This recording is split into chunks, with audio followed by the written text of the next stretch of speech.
ಪ್ರೀತಿಯ ವೀಕ್ಷಕರಿಗೆ ಶಂಕರಾನಂದ ಟಿವಿಗೆ ಸ್ವಾಗತ. ಇವತ್ತಿನ ವಿಡಿಯೋನಲ್ಲಿ ಆಗಸ್ಟ್ ತಿಂಗಳ ಮಾಸ ಭವಿಷ್ಯ ಯಾವ ರೀತಿಯಾಗಿದೆ ಅನ್ನುವಂತಹ ಮಾಹಿತಿಯನ್ನು ತಿಳ್ಕೊಳ್ಳೋಣ. ಅದಕ್ಕಿಂತ ಮುಂಚಿತವಾಗಿ ಯಾರಾದರೂ ಶಂಕರಾನಂದ ಟಿವಿ ಯೂಟ್ಯೂಬ್ ವಾಹಿನಿಯನ್ನು ಸಬ್ಸ್ಕ್ರೈಬ್ ಮಾಡ್ಕೊಳ್ಳಿಲ್ಲ ಅಂದರೆ ಸಬ್ಸ್ಕ್ರೈಬ್ ಮಾಡ್ಕೊಳ್ಳಿ. ಇನ್ಸ್ಟಾಗ್ರಾಮ್ ಪೇಜ್ ಮತ್ತು ಫೇಸ್ಬುಕ್ ಪೇಜನ್ನು ಫಾಲೋ ಮಾಡ್ತಾ ಇಲ್ಲ ಅಂದರೆ ಫಾಲೋ ಮಾಡಿ. ಅದರಿಂದ ನೆಕ್ಸ್ಟ್ ಅಪ್ಲೋಡ್ ಆಗುವಂತಹ ವಿಡಿಯೋಗಳು ನಿಮಗೆ ನೋಟಿಫಿಕೇಶನ್ ಮುಖಾಂತರ ಬರುತ್ತೆ. ಹೊಸ ಮಾಹಿತಿಗಳನ್ನು ತಿಳ್ಕೊಳ್ಳೋಕ್ಕಾಗತ್ತೆ. ಕಷ್ಟಪಟ್ಟು ಒಂದು ಸೈಟನ್ನು ಕೊಂಡ್ಕೊಂಡಿದ್ದಾಯ್ತು. ಈಗ ಆ ಜಾಗದಲ್ಲಿ ಮನೆ ಕಟ್ಟಿಸ್ಬೇಕು. ಪಾಯ ಯಾರ ಕಡೆಯಿಂದ ಹಾಕಿಸ್ಬೇಕು, ಬೇಕಾದ ಕಲ್ಲುಗಳಾಗಿರ್ಲಿ, ಕಬ್ಬಣ ಆಗಿರ್ಲಿ, ಮರಳು, ಜಲ್ಲಿಕಲ್ಲು, ಅದೇ ರೀತಿಯಾಗಿ ಮನೆಗೆ ಬೇಕಾಗಿರುವಂತಹ ಇಟ್ಟಿಗೆ, ಸಿಮೆಂಟು ಎಲ್ಲಿಂದನಪ್ಪ ತರಿಸ್ಬೇಕು, ಯಾರ ಕಡೆಯಿಂದ ಕೊಂಡ್ಕೊಳ್ಬೇಕು ಅಂತ ಯೋಚನೆ ಮಾಡ್ತಾ ಇದ್ದೀರಾ? ಇದರೆಲ್ಲದರ ಜೊತೆಗೆ ವಾಸ್ತು ಅನ್ನುವಂಥದ್ದು ಮನೆಗೆ ಬಹಳ ಮುಖ್ಯ. ಯಾರ ಕಡೆಯಿಂದ ನಾವು ವಾಸ್ತುವನ್ನು ತೋರಿಸ್ಬೇಕು ಅಂತಾನು ಯೋಚನೆ ಮಾಡ್ತಾ ಇದ್ದೀರಲ್ವಾ? ನೀವು ಯೋಚನೆ ಮಾಡೋದೇ ಬೇಡ. ಪಾಯ ಹಾಕೋದ್ರಿಂದ ಹಿಡಿದು ಮನೆಗೆ ಯಾವ ರೀತಿಯಾಗಿ ವಾಸ್ತು ಇರಬೇಕು ಅಂತ, ಜೊತೆಗೆ ಆ ಮನೆಗೆ ತಕ್ಕ ಹಾಗೆ ಯಾವ ಬಣ್ಣವನ್ನ ಹಾಕಬೇಕು, ನೆಲಕ್ಕೆ ಯಾವ ಕಲ್ಲು ಹಾಕಬೇಕು, ಗೋಡೆಗೆ ಯಾವ ಬಣ್ಣ ಬಡಿಬೇಕು, ಯಾವ ಕಬ್ಬಣ ಉಪಯೋಗಿಸಬೇಕು ಅಂತೆಲ್ಲ ವಿಶೇಷವಾದ ಮಾಹಿತಿಗಳನ್ನ ಪಾಯದಿಂದ ಹಿಡಿದು ಗೃಹ ಪ್ರವೇಶದವರೆಗೂ ನಿಮಗೆ ಬೇಕಾದಂತಹ ಎಲ್ಲಾ ಸವಲತ್ತುಗಳನ್ನ ಒಂದೇ ಸೂರಿನಡಿ ಕೊಡ್ತಾ ಇದ್ದಾರೆ. ಅತ್ಯಂತ ಕಡಿಮೆ ದರದಲ್ಲಿ ಉನ್ನತ ಗುಣಮಟ್ಟ ಇರತಕ್ಕಂತಹ ವಸ್ತುಗಳನ್ನ ಉಪಯೋಗಿಸಿ ನಿಮಗೆ ಅಂತಾನೆ ಮನೆಯನ್ನ ಕನ್ಸ್ಟ್ರಕ್ಷನ್ ಮಾಡಿಕೊಡ್ತಾ ಇದ್ದಾರೆ.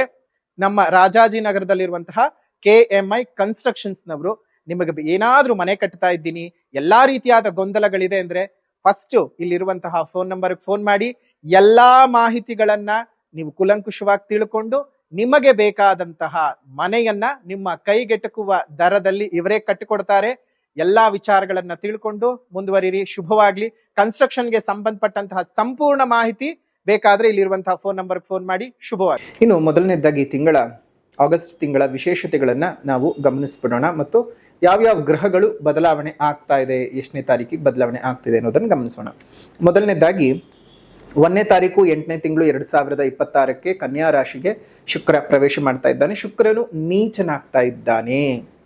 ಇನ್ನು 2ನೇ ತಾರೀಕು 8ನೇ ತಿಂಗಳು 2026 ಮಿಥುನ ರಾಶಿಗೆ ಒಂದು ಕುಜನ ಪ್ರವೇಶವಾಗ್ತಾ ಇರುವಂಥದ್ದು. 5ನೇ ತಾರೀಕು 8ನೇ ತಿಂಗಳು 2026 ಕಟಕ ರಾಶಿಗೆ ಬುಧ ಪ್ರವೇಶ ಮಾಡ್ತಾ ಇದ್ದಾನೆ. ಅದರಲ್ಲೂ 17ನೇ ತಾರೀಕು 8ನೇ ತಿಂಗಳು 2026 ಸಿಂಹ ರಾಶಿಗೆ ರವಿ ಪ್ರವೇಶ ಮಾಡ್ತಾ ಇದ್ದಾನೆ. 22ನೇ ತಾರೀಕು 8ನೇ ತಿಂಗಳು 2026 ಸಿಂಹ ರಾಶಿಗೆ ಬುಧ ಪ್ರವೇಶ ಮಾಡ್ತಾ ಇದ್ದಾನೆ.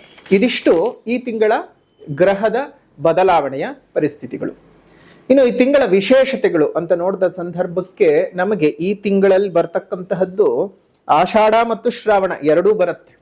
ಈ ಆಷಾಢ ಮತ್ತು ಶ್ರಾವಣ ಎರಡು ಅರ್ಧ ಸಿಕ್ಕೋದ್ರಿಂದ ಮೊದಲನೇದಾಗಿ ನಮಗೆ ಈ ಒಂದು 4ನೇ ತಾರೀಕಿನಂದು ನಮಗೆ ವಿಶೇಷವಾಗಿ ನಡೆಯುವಂತಹ ಒಂದು ಚಾಮುಂಡೇಶ್ವರಿಯ ಉತ್ಸವ ನಡೆಯುತ್ತೆ. ಮೈಸೂರಿನಲ್ಲಿ ಚಾಮುಂಡೇಶ್ವರಿಯ ಜನ್ಮೋತ್ಸವ, ರೇವತಿ ನಕ್ಷತ್ರ. ಸೊ ಹಾಗಾಗಿ ಆ ಒಂದು ಜನ್ಮೋತ್ಸವ ನಡೀತಕ್ಕಂಥದ್ದು. ಅದಕ್ಕೆ ಬೇರೆ ಬೇರೆಯಾದಂತಹ ಪುರಾಣದ ಹಿನ್ನೆಲೆ ಏನಿಲ್ಲ. ರಾಜಮನೆತನದಿಂದ ನಡೀತಕ್ಕಂತಹ ಪೂಜೆಯ ಒಂದು ವಿಶೇಷ ಇರುತ್ತವೆ ಅಷ್ಟೇ. ಇನ್ನು 7ನೇ ತಾರೀಕು 8ನೇ ತಿಂಗಳು 2026 ಇನ್ನು ಆಷಾಢ ಮಾಸದ ಒಂದು ಶುಕ್ರವಾರದ ಲಕ್ಷ್ಮೀ ಪೂಜೆ, ಆಡಿ ಶುಕ್ರವಾರದ ಪೂಜೆ ಅಂತ ಕರಿತೀವಿ. ಅದಾದ ನಂತರ 12ನೇ ತಾರೀಕು 8ನೇ ತಿಂಗಳು 2026 ಜ್ಯೋತಿರ್ಭೀಮೇಶ್ವರ ವ್ರತ. ಅದನ್ನ ಭೀಮನ ಅಮಾವಾಸ್ಯೆ ಅಂತಲೂ ಕರಿತೀವಿ. ಯಾರ್ಯಾರು ಸುಮಂಗಲಿಗಳು ಇರ್ತೀರಿ, ತಮ್ಮ ಸುಮಂಗಲಿತ್ವ ಶಾಶ್ವತವಾಗಿ ಉಳಿಬೇಕು ಅಂತ ಹೇಳಿ ಪೂಜೆ ಮಾಡ್ಕೊಳ್ಳೋದು ಮತ್ತು ಮದುವೆ ಆಗದೇ ಇರತಕ್ಕಂತಹ ಒಂದು ಕನ್ಯೆಯರು ಉತ್ತಮವಾದಂತಹ ವರ ಬೇಕು ಅಂತ ಹೇಳಿ ಪೂಜೆ ಮಾಡಿಕೊಳ್ತಕ್ಕಂತಹದ್ದು ಈ ರೀತಿಯಾಗಿ ಮಾಡುವಂಥ ಪದ್ಧತಿ ಇರುವಂತಹದ್ದು ಇವತ್ತಿಗೂ ಇದೆ. ಇದನ್ನ ಸಂಜೀವಿನಿ ವ್ರತ ಅಂತಲೂ ಸಹ ಕರೀತಾರೆ. ಯಾಕಂದ್ರೆ ತಮ್ಮ ಗಂಡಂದ್ರ ಆಯುಷ್ಯ ಆರೋಗ್ಯಗಳು ಜಾಸ್ತಿ ಆಗಬೇಕು ಅಂತಲೂ ಸಹ ಸುಮಂಗಲಿಯರು ಇದೊಂದು ಪೂಜೆ ಪುನಸ್ಕಾರಗಳನ್ನ ಮಾಡೋದು ಉಂಟು. ಅದಾದ ನಂತರ 16ನೇ ತಾರೀಕು 8ನೇ ತಿಂಗಳು 2026 ಭಾನುವಾರದ ದಿವಸ ನಾಗ ಚತುರ್ಥಿ ಇದೆ. 17ನೇ ತಾರೀಕು 8ನೇ ತಿಂಗಳು 2026 ನಾಗರ ಪಂಚಮಿ ಇರತಕ್ಕಂತಹದ್ದು. ಅದೇ ರೀತಿಯಾಗಿ ಗಮನಿಸಿದಾಗ 21ನೇ ತಾರೀಕು 8ನೇ ತಿಂಗಳು 2026 ಶ್ರೀ ವರಮಹಾಲಕ್ಷ್ಮಿ ವ್ರತ. ಈ ವರಮಹಾಲಕ್ಷ್ಮಿ ವ್ರತವನ್ನ ಭವಿಷ್ಯೋತ್ತರ ಪುರಾಣದಲ್ಲಿ ಹೇಳಿದ್ದಾರೆ ಮತ್ತು ಇದನ್ನು ಮಾಡೋದ್ರಿಂದ ಸಕಲ ಐಶ್ವರ್ಯ, ಆಯುಷ್ಯ, ಆರೋಗ್ಯಗಳು ವೃದ್ಧಿಯಾಗುತ್ತೆ, ಇಷ್ಟಾರ್ಥಗಳು ಸಿದ್ಧಿಯಾಗುತ್ತೆ ಅನ್ನುವಂತಹ ನಂಬಿಕೆ ಇರತಕ್ಕಂತಹದ್ದು. ಜೊತೆಗೆ ಈ ಒಂದು ಶುಕ್ರವಾರ, ಶ್ರಾವಣದ ಶುಕ್ಲ ಪಕ್ಷದ ಮೊದಲನೇ ಶುಕ್ರವಾರ, ಈ ಒಂದು ಪೌರ್ಣಮಿಗೂ ಹಿಂದೆ ಬರ್ತಕ್ಕಂತಹ ಶುಕ್ರವಾರದ ದಿವಸ ಮಾಡಿಕೊಂಡು ಬಂದಿರತಕ್ಕಂತಹದ್ದು, ಅನಾದಿ ಕಾಲದಿಂದಲೂ ಮಾಡ್ಕೊಂಡು ಬಂದಿರತಕ್ಕಂತಹದ್ದು. ಸೊ ಹಾಗಾಗಿ ಹುಣ್ಣಿಮೆಗೆ ಬರ್ತಕ್ಕಂತಹ ಶುಕ್ರವಾರ, ಹುಣ್ಣಿಮೆಯ ಹಿಂದೆ ಬರತಕ್ಕಂತಹ ಶುಕ್ರವಾರಕ್ಕೆ ಪ್ರಾಮುಖ್ಯತೆಯನ್ನು ಕೊಟ್ಟು ಅಂದು ವರಮಹಾಲಕ್ಷ್ಮಿ ವ್ರತವನ್ನ ಮಾಡ್ತಾರೆ. ನಮ್ಮೆಲ್ಲ ವೀಕ್ಷಕರಿಗೆ ವಿಶೇಷವಾದಂತಹ ಸೂಚನೆ ಏನಪ್ಪ ಅಂತ ಹೇಳಿದ್ರೆ, ನಾವು ಕಳೆದ ವರ್ಷ ಹೇಳಿದ್ವಿ ಏನಂತ, ವಿಧವೆಯರು ವರಮಹಾಲಕ್ಷ್ಮಿ ವ್ರತವನ್ನ ಮಾಡಬಹುದಾ, ವಿಧವೆಯರಿಗೆ ಅವಕಾಶ ಇದೆಯಾ ಅಂತ ತುಂಬಾ ಜನ ಪ್ರಶ್ನೆ ಕೇಳಿದ್ರು. ಅದಕ್ಕೆ ನಾವು ಉತ್ತರವನ್ನು ಕೊಟ್ಟಿದ್ವಿ. ಅದೇನೋ ಹೇಳ್ತಾರೆ ನೋಡಿ, ಜಡೆಗೆ ಜಡೆ ಶತ್ರು, ಜಾತಿಗೆ ಜಾತಿ ಶತ್ರು ಅಂತೆ. ಹಾಗಾಗಿ ಎಷ್ಟೋ ಜನ ಹೆಣ್ಮಕ್ಳೇ ಅದಕ್ಕೆ ವಿರುದ್ಧವಾಗಿಯೂ ಮಾತಾಡಿದ್ರು, ವಿಧವೆಯರಿಗೆ ಹೆಂಗ್ರಿ ಅವಕಾಶ ಕೊಡ್ತೀರಾ ಅಂತ. ಆದ್ರೆ ಈ ವರ್ಷ ನಾವು ಹೇಳ್ತಾ ಇದ್ದೇವೆ, ಪುನಃ ಹೇಳ್ತಾ ಇದ್ದೇವೆ, ವಿಧವೆಯರು ಅಂತ ಯಾರು ನೀವು ಕರ್ಕೊಳ್ತಿದ್ದೀರಲ್ಲ, ಗಂಡ ಮೃತವಾಗಿರ್ತಕ್ಕಂಥವ್ರು ಅವರಲ್ಲ ವಿಧವೆಯರು. ಈ ರೀತಿಯಾದಂತಹ ಮಾನಸಿಕ ರೋಗದಿಂದ ಬಳಲ್ತಿರ್ತೀರಲ್ಲ ನೀವು, ಗಂಡನಿದ್ದರೂ ವಿಧವೆಯರು. ಫಸ್ಟ್ ಆ ಮಾನಸಿಕ ರೋಗದಿಂದ ಆಚೆ ಬನ್ನಿ. ನೀವ್ಯಾರೋ ಅವ್ರನ್ನ ಕರೆದು ಕುಂಕುಮ ಕೊಡ್ಲಿಲ್ಲ, ವಿಧವೆಯರಿಗೆ ಅರ್ಶನ ಕೊಡ್ಲಿಲ್ಲ, ಅವ್ರಿಗೆ ಕುಂಕುಮ ಕೊಡ್ಲಿಲ್ಲ ಅಂತ ಯಾವ ವಿಧವೆಯರು ಸಹ ಯೋಚನೆ ಮಾಡೋದೇ ಬೇಕಾಗಿಲ್ಲ. ನಾನಿದ್ದೇನೆ, ಇನ್ನು ನನ್ನ ಆಶ್ರಮದಲ್ಲಿ, ನನ್ನ ಮಠದಲ್ಲಿ ಇದೇ ವರಮಹಾಲಕ್ಷ್ಮಿ ವ್ರತವನ್ನ ವಿಧವೆಯ ಕೈನಲ್ಲೇ ಆಚರಣೆ ಮಾಡಿಸ್ತೀವಿ. ಯಾರು ಬೇಕಾದ್ರೂ ಬರಬಹುದು. ನನಗೆ ಮಂತ್ಲಿ ಪೀರಿಯಡ್ಸ್ ಡೇಟ್ ಆಗಿ ಹೋಗ್ಬಿಟ್ಟಿದೆ, ನನಗೆ 3ನೇ ದಿವಸ 5ನೇ ದಿವಸ, ಯಾವ ಕಾರಣನೂ ಬೇಕಾಗಿಲ್ಲ. ನಿಮಗೆ ಬಂದು ಪಾಲ್ಗೊಳ್ಳುವಂತಹ ಇಚ್ಛೆ ಇತ್ತ ಖಂಡಿತವಾಗ್ಲೂ ನಿಮ್ಮ ಹೆಸರನ್ನು ಬರೆಸ್ಕೊಳ್ಳಿ, ಬನ್ನಿ. ಯಾವುದೇ ರೀತಿ ಹಣ ಕೊಡ್ಬೇಕಾಗಿಲ್ಲ, ಕಾಸು ಕೊಡ್ಬೇಕಾಗಿಲ್ಲ. ಯಾಕಂದ್ರೆ ನಮಗೊಂದು ವ್ಯವಸ್ಥೆಗೋಸ್ಕರ, ಇಷ್ಟು ಜನಕ್ಕೆ ಅಂತ ಗೊತ್ತಾಗ್ಲಿ ಅನ್ನುವಂತಹ ಉದ್ದೇಶಕ್ಕೋಸ್ಕರ, ಇಷ್ಟು ಜನ ಅಂತ ಲೆಕ್ಕಕ್ಕೋಸ್ಕರ ನಿಮ್ಮ ಹೆಸರನ್ನು ಬರೆಸಿ ಅಂತ ಹೇಳ್ತಿರೋದು, ಬೇರೆ ಇನ್ಯಾವುದೇ ಕಾರಣಕ್ಕೂ ಅಲ್ಲ. ನಿಮಗೆ ಮನೆಯಲ್ಲಿ ಮಾಡೋಕ್ ಸಾಧ್ಯ ಇಲ್ವಾ? ಯಾರು ಕರೆದು ಅರ್ಶನ ಕುಂಕುಮ ಕೊಡ್ತಾ ಇಲ್ವಾ? ವರ್ಷಕ್ಕೊಂದು ವ್ರತ, ಆ ವ್ರತವನ್ನು ನಿಮಗೆ ಮಾಡೋದಕ್ಕೆ ಬಿಡ್ತಾ ಇಲ್ವಾ? ಬನ್ನಿ ನಮ್ಮ ಆಶ್ರಮಕ್ಕೆ, ಸ್ವತಃ ನಾವೇ ಮಾಡಿಸ್ತೀವಿ. ವರಮಹಾಲಕ್ಷ್ಮಿ ವ್ರತ ಯಾರು ಏನು ಯೋಚನೆ ಮಾಡುವಂತಹ ಅವಶ್ಯಕತೆನೇ ಇಲ್ಲ. ಪೀರಿಯಡ್ಸ್ ಆಗಿರೋರು ಸಹ ನಿಮಗೆ ಮನೇಲಿ ಮಾಡ್ಕೊಳಕ್ ಆಗ್ತಿಲ್ವಾ? ಬನ್ನಿ. ಅಥವಾ ಮನೇಲಿ ಮಾಡ್ಕೊಳ್ಬಾರ್ದು ಅಂತ ನಿಮ್ ತಲೆ ಒಳಗೆ ಏನೇನೋ ತುಂಬಿದ್ದಾರಲ್ಲ ವಿಷಗಳನ್ನ, ಆ ವಿಷಗಳಿಂದ ಆಚೆಗೆ ಬನ್ನಿ. ಇದೇ ವರ್ಷದಿಂದ ಪ್ರತಿ ವರ್ಷ ಪ್ರತಿ ವ್ರತಗಳಿಗೂ ಅಷ್ಟೇ ನಮ್ಮ ಆಶ್ರಮ ಸದಾಕಾಲ ಬಾಗಿಲು ತೆಗೆದೇ ಇರತ್ತೆ. ಬರುವಂಥವ್ರನ್ನ ನೀವು ವಿಧವೆಯರಾ, ಮುತ್ತೈದೆಯರಾ, ನಿಮಗೆ ಪೀರಿಯಡ್ಸ್ ಆಗಿದ್ಯಾ, ನಿಮ್ಗೆ ಎಷ್ಟನೇ ದಿನ, ತಲೆ ಸ್ನಾನ ಮಾಡಿದೀರಾ, ಮೈಕ್ ಸ್ನಾನ ಮಾಡಿದೀರಾ, ಅದೇನು ಇಲ್ಲ. ಕೇಳೋವಂಥದ್ದು ಇಷ್ಟೇ, ನಂಬಿಕೆ ಇದೆಯಾ, ಭಕ್ತಿ ಇದೆಯಾ, ಶ್ರದ್ಧೆ ಇದೆಯಾ, ಮಾಡೋದಕ್ ಮನಸ್ಸಿದೆಯಾ, ಇಷ್ಟೇ ಕೇಳೋದು. ಇಷ್ಟಿದ್ರೆ ಆರಾಮವಾಗಿ ಬನ್ನಿ, ಆರಾಮವಾಗಿ ಅಮ್ಮನವರ ಪೂಜೆಯನ್ನ ಎಲ್ಲರೂ ಸೇರಿ ಮಾಡೋಣ. ಅಮ್ಮನವರ ಕೃಪೆಗೆ ಪಾತ್ರರಾಗಿ ಅಮ್ಮನವರಿಂದ ಸಿಗಬೇಕಾಗಿದ್ದಂತಹ ಎಲ್ಲ ಅನುಕೂಲಗಳನ್ನ ಪಡ್ಕೊಳ್ಳೋಣ. ಒಳ್ಳೇದಾಗ್ಲಿ. ಇನ್ನು ಮಾಸ ಭವಿಷ್ಯದ ಕಡೆ ಗಮನ ಹರಿಸೋದಾಯ್ತು ಅಂತ ಹೇಳಿದ್ರೆ, ಈಗಾಗಲೇ ಗ್ರಹಗಳ ಬದಲಾವಣೆಗಳ ಬಗ್ಗೆ ತಿಳ್ಕೊಂಡಿದ್ದೀವಿ. ರಾಶಿ ಭವಿಷ್ಯ, ಕನ್ಯಾ ರಾಶಿನಲ್ಲಿ ಹುಟ್ಟಿರ್ತಕ್ಕಂಥವ್ರಿಗೆ ಗ್ರಹ ಸ್ಥಿತಿಗಳು ಏನಿದೆ ಅಂತ ನೋಡೋಣ. ನಿಮ್ಮ ರಾಶಿಯಲ್ಲಿ ಇರ್ತಕ್ಕಂತಹ ನೀಚ ಶುಕ್ರ, ಇನ್ನು 6ನೇ ಮನೆ ಒಳಗಡೆ ಇರ್ತಕ್ಕಂತಹ ರಾಹು, 7ನೇ ಮನೆಯಲ್ಲಿ ಇರ್ತಕ್ಕಂತಹ ಶನಿ, ಅದೇ ರೀತಿಯಾಗಿ 10ನೇ ಮನೆಯಲ್ಲಿ ಇರ್ತಕ್ಕಂತಹ ಕುಜ, 11ನೇ ಮನೆಯಲ್ಲಿ ಇರ್ತಕ್ಕಂತಹ ಉಚ್ಚಂಗತನಾಗಿರ್ತಕ್ಕಂತಹ ಗುರು, ಅದೇ ರೀತಿಯಾಗಿ 11ನೇ ಮನೆಯಲ್ಲಿ ರವಿ ಮತ್ತು ಬುಧರು ಸಂಚಾರವನ್ನು ಮಾಡ್ತಾರೆ. ರವಿ ಮತ್ತು ಬುಧರು 11 ಮತ್ತು 12ನೇ ಮನೆ ಎರಡರ ಸಂಚಾರವು ಸಹ ಇದೆ. ಹಾಗಾಗಿ ಕನ್ಯಾ ರಾಶಿಯವರಿಗೆ ಈ ಒಂದು ತಿಂಗಳು ಯಾವ ರೀತಿಯಾಗಿರ್ತಕ್ಕಂತಹ ಒಂದು ಭವಿಷ್ಯ ನಿಮಗೆ ನಿರ್ಧಾರವಾಗಬಹುದು ಅನ್ನೋದನ್ನ ಗಮನಿಸೋಣ. ನೋಡಿ, ಚಂದ್ರನಿಂದ ಕೇಂದ್ರಕ್ಕೆ ಬಂದಂತಹ ಸಂದರ್ಭಕ್ಕೆ ಕೆಲವೊಮ್ಮೆ ಈ ತಿಂಗಳಲ್ಲಿ ಅವನ ನೀಚತ್ವದ ಭಂಗವು ಆಗಿ ನಿಮ್ಗೆ ರಾಜಯೋಗವನ್ನು ಸಹ ಕ್ರಿಯೇಟ್ ಮಾಡಿ ಕೊಡ್ತಕ್ಕಂತಹದ್ದು ಆಗತ್ತೆ.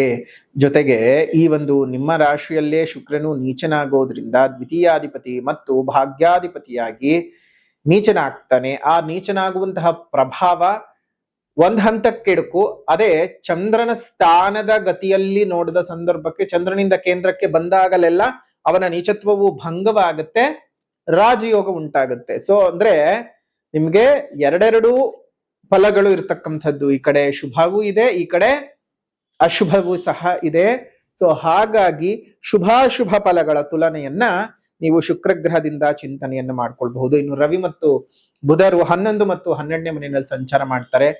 ಒಂದು 12ನೇ ಮನೆ ಸಂಚಾರ ಮಾಡುವಂತಹ ಸಂದರ್ಭದಲ್ಲಿ ವ್ಯಯಾಧಿಪತಿ ವ್ಯಯದಲ್ಲೇ ಸಂಚಾರ ಮಾಡೋದ್ರಿಂದ ನಿದ್ದೆ ಹಾಳಾಗ್ತಕ್ಕಂಥದ್ದು, ಇದಕ್ಕಿದ್ದ ಹಾಗೆ ದೇಹದ ಅನಾರೋಗ್ಯ ಪರಿಸ್ಥಿತಿಗಳು ಜಾಸ್ತಿ ಆಗ್ತಕ್ಕಂಥದ್ದು, ಖರ್ಚುಗಳು ಜಾಸ್ತಿ ಆಗ್ತಕ್ಕಂಥದ್ದು, ಆದಾಯದಲ್ಲಿ ಎಲ್ಲೋ ಒಂದ್ ಕಡೆ ನೀವು ಅಂದ್ಕೊಂಡಷ್ಟು ಮಟ್ಟಕ್ಕೆ ಆದಾಯ ಬರದೆ ಹಿಂಸೆಗಳನ್ನ ಅನುಭವಿಸ್ತಕ್ಕಂಥದ್ದಾಗಬಹುದು. ಇನ್ನು ಯಾವುದೇ ಒಂದು ಕೆಲಸ ಕಾರ್ಯಗಳಲ್ಲೂ ನಿಮಗೆ ಮುನ್ನಡೆಯನ್ನ ಕಾಯ್ದುಕೊಳ್ಬೇಕು ಅಂದ್ರೆ ನೇರವಾದ ಶನಿ ದೃಷ್ಟಿ ಇರೋದ್ರಿಂದ ಆಗದೆ ಹೋಗುವಂತಹದ್ದು ಇರುವಂತಹದ್ದು. ಸೋಮಾರಿತನ ನಿಮ್ಮನ್ನ ಆವರಿಸಿಕೊಂಡು ಕೆಲಸ ಕಾರ್ಯಗಳಲ್ಲಿ ನಿಮ್ಮನ್ನ ನೀವೇ ನಿರ್ಲಕ್ಷ್ಯ ಮಾಡಿಕೊಳ್ತಕ್ಕಂತಹದ್ದು ಆಗಿರಬಹುದು. ಈ ರೀತಿಯಾದಂತಹ ಕೆಲವೊಂದು ಘಟನೆಗಳು ನಡೆಯುತ್ತವೆ. ಕನ್ಯಾ ರಾಶಿಯವರು ಹುಷಾರಾಗಿರ್ಬೇಕು. ಇನ್ನು 6ನೇ ಮನೆ ರಾಹು ಒಳ್ಳೆ ರೀತಿಯ ಯೋಗ ಫಲಗಳು. ಯಾರ್ಯಾರು ವಿದೇಶಕ್ಕೆ ಹೋಗಿಬೇಕು, ವಿದೇಶದಲ್ಲಿ ವಿದ್ಯೆಯೋ ಉದ್ಯೋಗವೋ ಈ ರೀತಿಯಾದಂತಹ ಕೆಲಸ ಕಾರ್ಯಗಳನ್ನ ಮಾಡ್ಕೊಳ್ಬೇಕು ಅಂತ ಅಂದ್ಕೊಂಡಿರತಕ್ಕಂಥವ್ರಿಗೆ ಅತ್ಯಂತ ಶುಭದಾಯಕವಾಗಿರ್ತಕ್ಕಂತಹದ್ದು. ನೋಡಿ, ಎಲ್ಲರಿಗೂ ಕೆಟ್ಟದ್ದು ಅಂತಾನೆ ನಾವು ಹೇಳಲಿಕ್ಕೆ ಬರಲ್ಲ. ಕೆಲವೊಬ್ರಿಗೆ ಕೆಟ್ಟದ್ದಾಗತ್ತೆ, ಕೆಲವೊಬ್ರಿಗೆ ಒಳ್ಳೇದಾಗತ್ತೆ. ನೋಡಿ, ಕುಜನು ಇಲ್ಲಿ ನಿಮಗೆ ಅಷ್ಟಮಾಧಿಪತಿಯೂ ಹೌದು, ಅದೇ ರೀತಿಯಾಗಿ ತೃತೀಯಾಧಿಪತಿಯೂ ಹೌದು.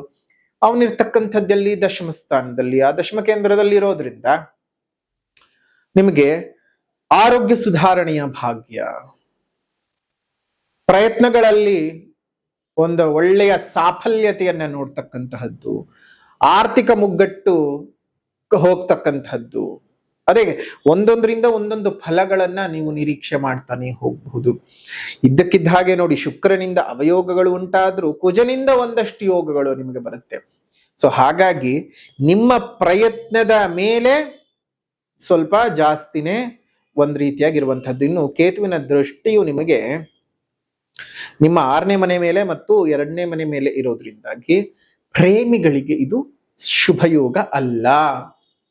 ಪ್ರೇಮಿಗಳಿಗೆ ಮಾತ್ರ ಸ್ವಲ್ಪ ಜಾಗೃತಿಯಾಗಿರಿ. ಪ್ರೇಮದಲ್ಲಿ ವೈಫಲ್ಯವಾಗಬಹುದು ಅಥವಾ ಪ್ರೇಮದಿಂದ ಹಿನ್ನಡೆಗಳು ಉಂಟಾಗುವಂತಹದ್ದಿರಬಹುದು. ಪ್ರೇಮಕ್ಕೆ ಸಂಬಂಧಪಟ್ಟಂತಹ ದೋಷಗಳು ಜಾಸ್ತಿ ಆಗುತ್ತೆ. ವಾಕ್ಸ್ಥಾನವೂ ಸಹ ಅದೇ ಆಗಿರೋದ್ರಿಂದ ಏನೋ ಮಾತಾಡೋದಕ್ಕೆ ಹೋಗ್ತೀರಿ ಕನ್ಯಾ ರಾಶಿಯವರು, ಅದು ಇನ್ನೊಂದ್ರೇನೋ ಬೇರೆ ರೀತಿಯಾಗಿ ಅರ್ಥವಾಗುತ್ತೆ. ಬೇರೆ ಇನ್ಯಾವುದೋ ಪರಿಸ್ಥಿತಿಗಳನ್ನ ತಂದು ಹಾಕೊಳ್ಬೇಕಾಗತ್ತೆ.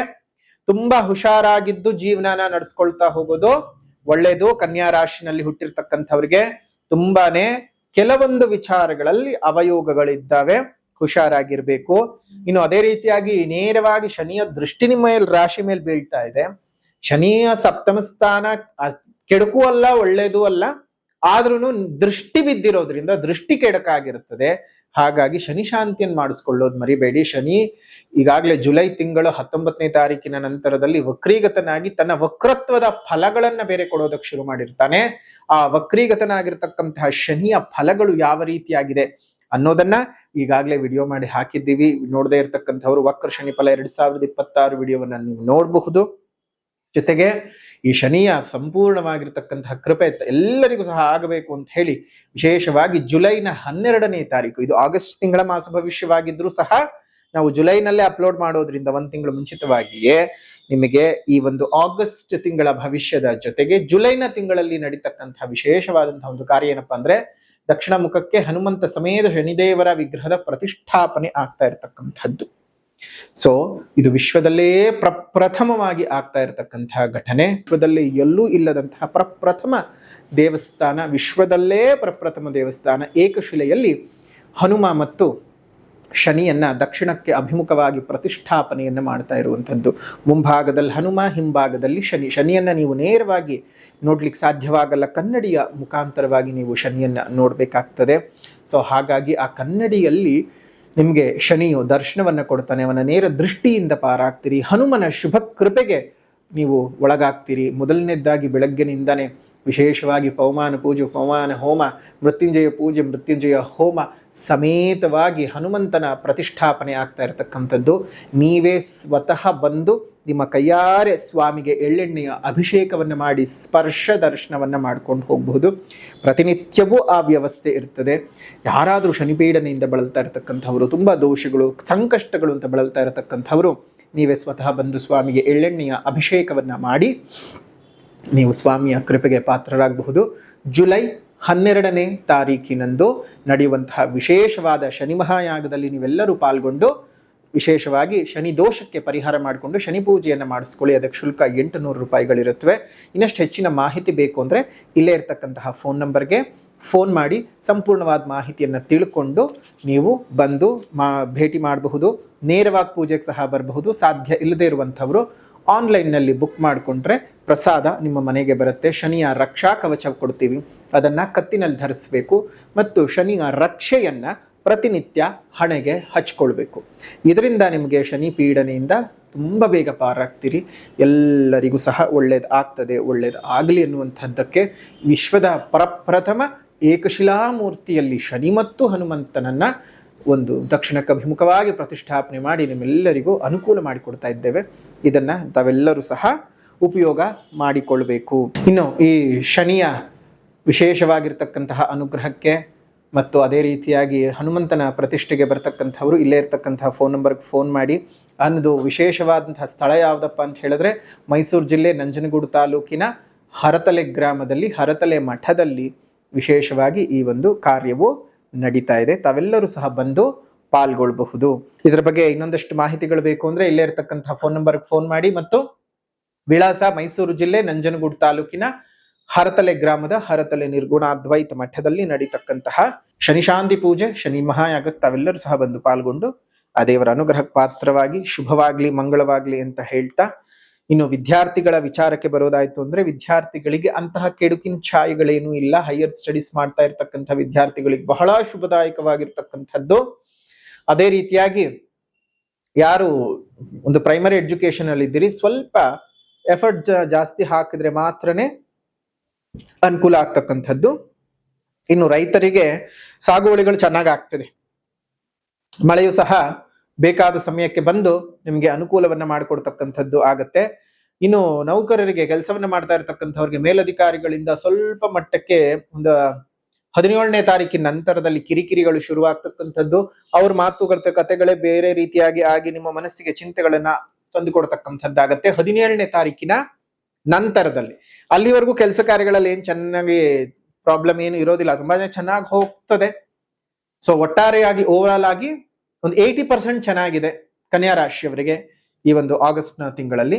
ಸೊ ಅದನ್ನ ಅದೇ ರೀತಿಯಾಗಿ ಮುಂದುವರಿಸ್ಕೊಳ್ತಾ ಹೋಗಿ, ಚೆನ್ನಾಗಿ ಬೆಳೆಸ್ಕೊಳ್ತಾ ಹೋಗಿ ಅಂತ ಹೇಳ್ತಾ, ಇನ್ನು ಪರಿಹಾರದ ವಿಭಾಗ ಅಂತ ಬಂದ ಸಂದರ್ಭಕ್ಕೆ ನೀವೇನ್ ಮಾಡ್ಬೇಕು, ಪ್ರಕೃತಿಯನ್ನು ಉಳಿಸಿ, ಪ್ರಕೃತಿಯನ್ನು ಬೆಳೆಸಿ, ಇನ್ನಿತರ ಜೀವ ಜಂತುಗಳಿಗೆ ಒಂದಿಷ್ಟು ಆಸರೆಯಾಗಿರಿ. ಪ್ರಕೃತಿಯ ಜೊತೆಗೆ ನಮ್ಮ ಮುಂದಿನ ಪೀಳಿಗೆಯ ಉಸಿರು ಚೆನ್ನಾಗಿರುತ್ತೆ. ಒಂದಷ್ಟು ಪಕ್ಷಿಗಳ ಮೇಲೆ, ಪ್ರಾಣಿಗಳ ಮೇಲೆ, ಮರಗಳ ಮೇಲೆ ದಯೆಯನ್ನು ಉಳಿಸ್ಕೊಳ್ಳಿ.